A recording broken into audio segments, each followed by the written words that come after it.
gonna have to do that again. Hey everybody, welcome to another exciting edition of the world famous low budget show with Damon Millard. I'm Damon Millard, I guess. On today's show, very exciting show, we have comedian Jimmy Callaway from San Diego. We have nothing else, and that's all. So, salud.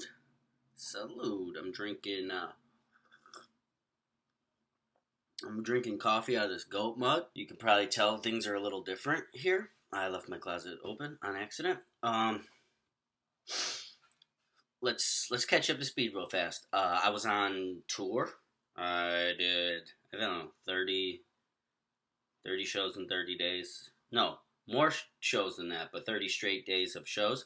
And while I was gone, I took both of the low-budget show cameras with me. They're not very expensive, but I took them because I was going to shoot some low-budget show footage. They came up missing. Now, I'm not going to accuse anybody for having stolen my cameras, but I also can't really think of what else may have happened, so I'm not blaming anybody, but I'm out 2 cameras, and it's really been the reason for the long hiatus and the reason I haven't been able to put out an episode in a long time. Right now we're shooting on my webcam on my laptop, and I don't know if this is going to work out, because right now it's only one angle, and the best result is going to be a bunch of jump cuts. What's a jump cut, Damon? I really don't know, but hopefully it works out, and I'm going to keep this one short. We're going to get to the interview with Jimmy Callaway pretty soon, but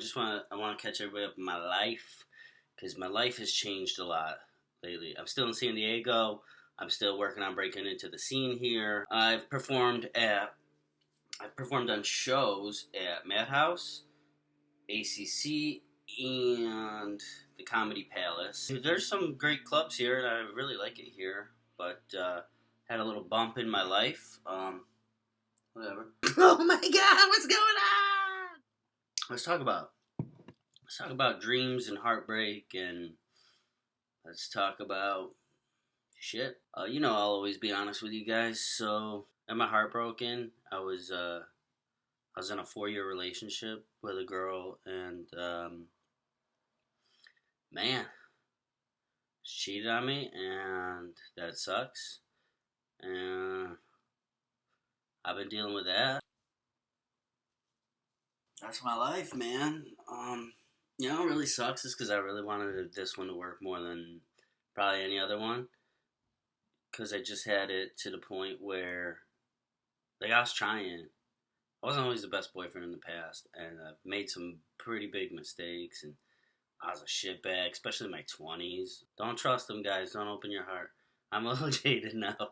I really don't know what else to tell you about that, really. So, I'm going through some shit that also really played into the whole hiatus for the show. I mean, I've just been dealing with real life. I buzzed my hair. I did a whole Britney Spears thing. Shit, I don't know, guys. I'm trying to figure out what's going on. I'm probably gonna end up going back to New York City. That's my goal. It looks like if everything works out the way I want it to, I should be back in New York City in November, and so I'm looking forward to that. I'm continuing working on my comedy. In fact, dude, having your heart broken is like, it's the best for punchlines and comedy, and because I mean, when you're super vulnerable like that, like I've been going up and just telling what happened, and the jokes are just happening naturally. People can tell that, like, I'm being genuine with them, and I think they appreciate that. It's been fun. So that's going on. I got the physical CDs in. So you can order those on my website. Go to my website, pick them up. $10, man. Really help a brother out. San Diego's cool. It's just like, I've been depressed lately, and San Diego has perfect weather, so it's like it's like, come on, match my mood. You know how bad I want like a a thunderstorm or something, like just like a straight up East Coast fucking cats and dog rain. Never. Fucking always like perfect, sunny, sun shining, people are skipping down the road. I got been trying to grow this thing. It's not happening, man. I look like I'm an intern for a hipster, you know? It's like I'm in the apprentice program. So I guess in the wake of everything that's happened, man, I had to reconsider what I want to do, man. And I mean, comedy's it. Like I can't. There's no going back. I'm doing it till I die. I mean, things probably would be easier if I was like a hedge fund manager or something like that. But it's not what It's not what makes me happy, you know? And the thing, here's another thing, man. Every girl I ever break up with, they always cite comedy as, like, one of the factors. You know what I mean? And it's like, I met you from comedy. I told you the truth about comedy, you know? I told you exactly who I was from the get-go, and, like, you were all about it in the beginning. You know what I mean? Girl, Robin, who broke my heart, who cheated on me. Cheater, Robin, you know her? The girl who's a cheater? Oh, I'm pointing at this because we still live in the same apartment right now. You didn't know that? She's in the fucking room right there. I'm not even kidding. It's been bad, dude. I could go into some fucking stories that happened, man. But, Jesus Christ. What was I saying? Oh, no. Oh, okay, yeah. So, like, when you first meet somebody, you know, like, I met her at a fucking open mic, dude. An open mic. A straight dog shit show, right? And, she's like, oh, I love that you do comedy. And I'm like, yeah, but I do it, like, obsessively. I do it every single day. It's, like, my whole life. Oh, that's so cool. That is so cool that you do that. Yeah. I don't know. I'm not really into stuff or things or money or either. Oh, that's so refreshing. Like, whatever. Fast forward. Fuck it. I'm not gonna go into it too much, man. Let's just get to this interview. I'm putting the show off for too long. This one's kind of like. This show is kind of like a rebound show. You know what I mean? Like me and the old low budget show kind of broke up. I need this show to kind of get the wheels turning again. So let's go check out comedian Jimmy Callaway, and thanks for joining me. I'm gonna try and work on getting some new gear. Low budget show is gonna happen the same way my comedy happens till I die. Maybe it'll be a little different. I don't know. Hopefully I can get some cameras. I don't know. I'll talk to you guys in a minute. All right. Goodbye. Hey, welcome back to the Low Budget Show, everybody. Joining me now is Mr. Jimmy Callaway. How you doing? Doing well, sir. How are you? I'm doing great. Thank you so much for joining me. We're sitting here on this couch in San Diego. We're drinking a little bit of freshly made Joe. Delicious, delicious. You brew a fine coffee. I do. See, the difference is I have sugar and caramel and nuts, roasted nuts in mine, and you just had a little bit of 2% milk. I just like it light. I like it light and not sweet. Yeah. Much like my ex-wife. Can you change a tire as well? I can, actually. What? Yeah, I don't want to brag. Wow, man. I can't even grow a mustache. Never. Well, don't let this fool you. I've been growing this. We're in June here. I've been growing this since roughly November. So this is about where I'm at now. Cool. So yeah, it does take a while. Give yourself some time. I will. A little bit about you. You run a mic at the ACC. Yes. And you work there, do some spots there? Yep. I've been working there since July of 2014. And just kind of started out answering phones and stuff like that. But now I'm up. Paying the dues. Sort of yeah. And but being well compensated for them. That was the first open mic I went to, was the American Comedy Company. So I was going there pretty regular, and then the owner saw a set of mine one night, and he really liked it. Cool. And so he threw me a guest spot, and then another spot, and another spot, and then hosting, and this, and then they were like, "Hey, we need somebody here in the daytime," and I was actually just about out of money. unemployed for about a year, and I was like, yeah, that actually works out swell, because I was dreading having to get a job at some place. So, yeah. It's treated, the place is they've treated me very well. Yeah, so at least you get to, you get to be around comics all the time. Yeah. Comedy, that's good, man. It's really something. It's really, as a lifelong comedy nerd, to hang out with working comics and to be just around that whole thing. It's what I'd always, whenever I'd watch Comedian or something like some documentary like that, like, man, that just looks like fun, just hanging out. Yeah. And it is. It is. For all the stuff that we don't get, there are some cool perks. Yeah, absolutely.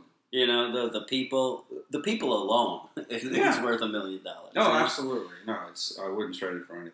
My only regret is that I didn't start doing it sooner. Yeah. You say you were a comedy nerd, right? Oh, yeah. So you collecting albums and stuff? Oh, yeah. Listening to albums? Absolutely. Who's some of your favorite guys? Steve Martin was the biggest one from the get-go, from when I was real little. And then in the 1980s, when the boom was going on, right, and it was just stand-up was on. So it was more like TV, like those showcases and stuff. Yeah. And then as I got into high school, I rediscovered Steve Martin's records and Carlin's albums, and then it just kind of went from there. Was comedy something that you thought about doing? Absolutely.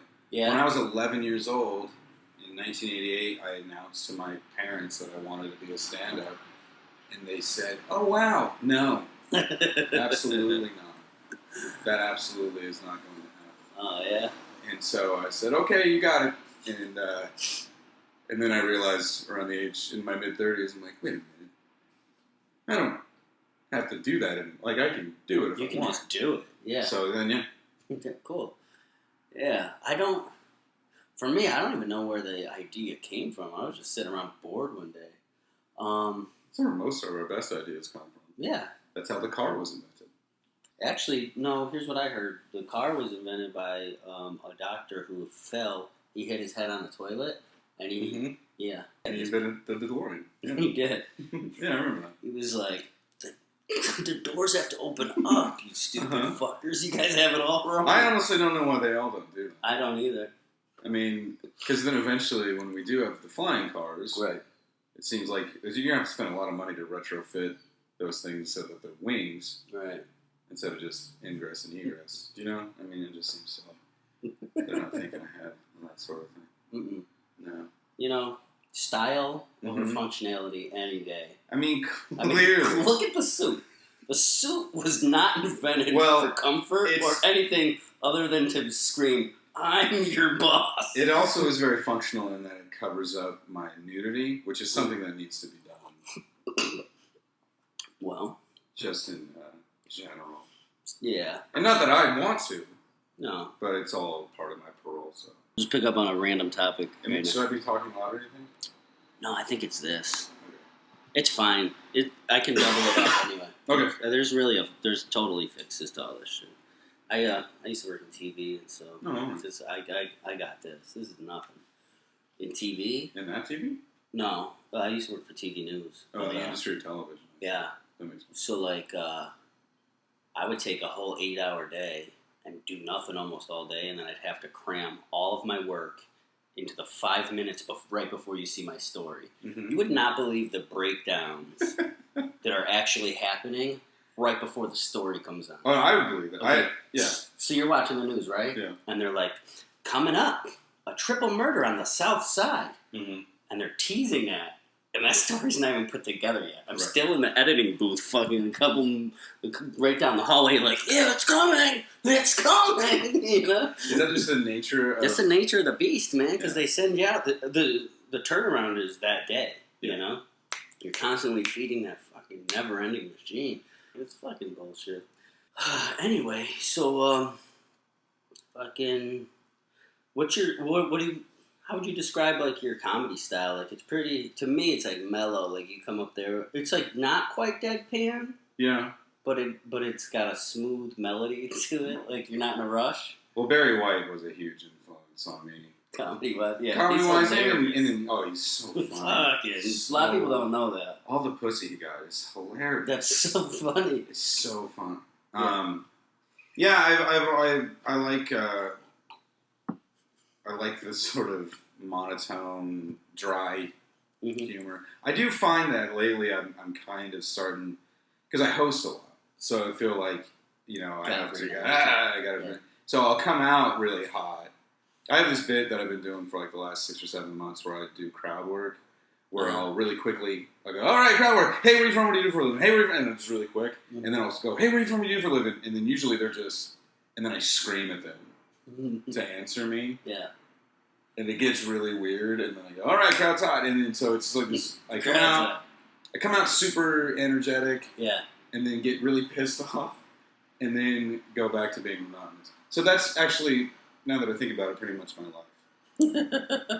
I don't ever do time in between or anything. I'm very no nonsense. Yeah. Which is a good method. And I try to do that too, unless someone really eats shit. Then it's... You gotta reset that room. But even then, I don't think that's the... I'm like, I'm not resetting this motherfucker. I already started. Whoever's up next is going to have to let them dig themselves up. Why is this? Why do they always give, like, the guy with the least experience the MC spot when he's the guy trying to hold the shit together? When I started, I was like, I couldn't see myself hosting. I was like, there's no way, because I didn't, and certainly at the time, I wasn't any kind of high energy or anything. And then I got offered, the first time I hosted was co-headline T.J. Miller and Brent Weinbach. Oh, it's not a bad show at all. Not at all. And they offered it to me that day, and I was like, I couldn't possibly do that. But I also couldn't turn that down. No, right. So I was just buckets of sweat. I was so nervous. But it went fine. Yeah. So I was like, oh, okay. And I think that the nerves kind of helped me be a little more... Yeah. So, no, it's hosting is a good thing to have. I look forward to not having to do it. Like, I wanted to be a novelist. That was, like, my whole thing. And so I worked all through, years and years and years. And then I started doing stand-up. I was like, no, I'm doing that. I think you're addicted to pipe dreams. Yeah. I don't think that's untrue. I'm still holding out to be a member of the X-Men, but that's a different story. But yeah, I'd like to think, though, that... So I did it for a long time, and I don't regret it, but I did it for a long time, and I worked hard at it, and then I got to a point where I was like, all right, I think I've done everything I want to do here. I can do something else now. So I think, like, if I were to start to feel that way about stand-up, I'd be like, oh, well, I'm just going to stop. Yeah. Like, you can just stop. You can stop. It's, Yeah, you don't have to be here. You don't have to. Oh, man. I hate when people waste their open mic time. Well, I don't got anything. What the fuck are you doing? Get out of here. I'm on the list below you, you fucking asshole. I really do hate people. You're walking everybody. Shut the fuck up. Fake it. Yeah, that's really something. I don't recall as I've ever done anything like that. Like, if I don't have anything, I won't go up. I'm guilty of all things. I have done everything. I've yelled at audiences. That was fucking brilliant. I came up with that on the way here. You know how hard that was? No, I don't know. But, that's how you won your America's Heart. Yeah. With that sort of thing. I did. I don't know. They gave you a show? Yeah. They don't give that to this anymore. No, they didn't. They didn't. This guy came up to me and was like, "You want a show?" I was like, "Yeah." He handed me these two little cameras in a Ziploc. Mm-hmm. You're good. Wow. Good now. See, dreams do come true. I think there's some here. You like, whoosh. I think it was God or Satan. Oh, it was definitely Satan. I've got two novels that are unpublished. Like, the first one I wrote when I was 23, it was terrible. Oh, yeah. But, I mean, I was 23, so I was also terrible.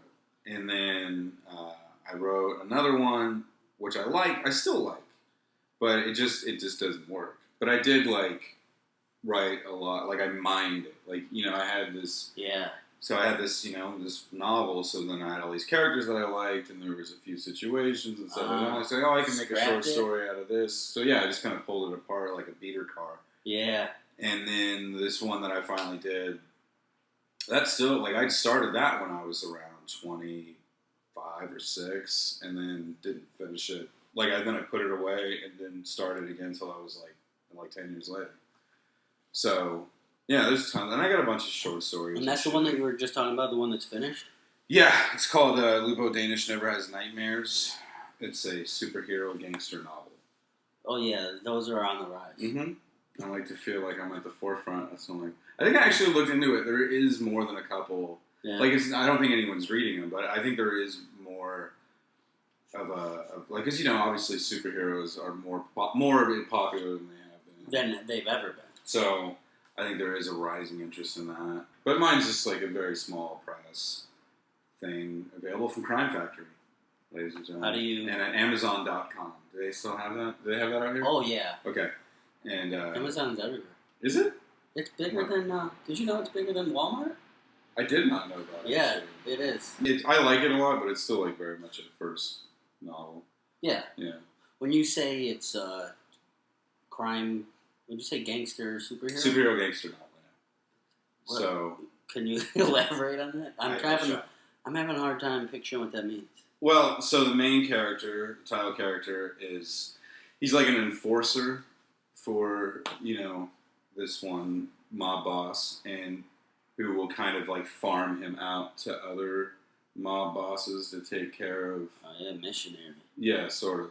It's also very loosely based on Beowulf, which I read in college and fancied myself very smart.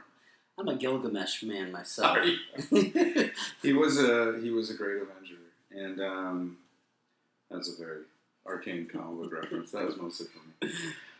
and so yeah, it's basically a crime novel, or it's basically a superhero novel because it's all like just fight scenes, a lot of fight scenes. Cool. And but yeah, those must be hard to write. No, actually, it was a lot easier than normally I would thought so. Because I more like to write dialogue. Yeah. So when I came to write all these fight scenes and stuff, I was like, ugh, I gotta describe things. Yeah. Not my wheelhouse. But it came out alright. It was fun. Cat!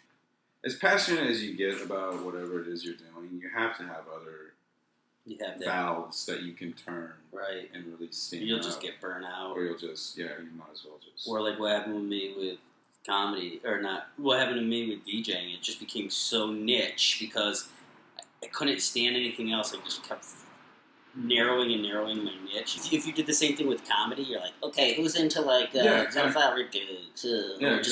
Just one guy? Me and you, the guy with the same mustaches? Okay. I mean, I love meta jokes, jokes about comedy. Yeah. But I'll write one every now and again, and I'll go, who's this for? Right.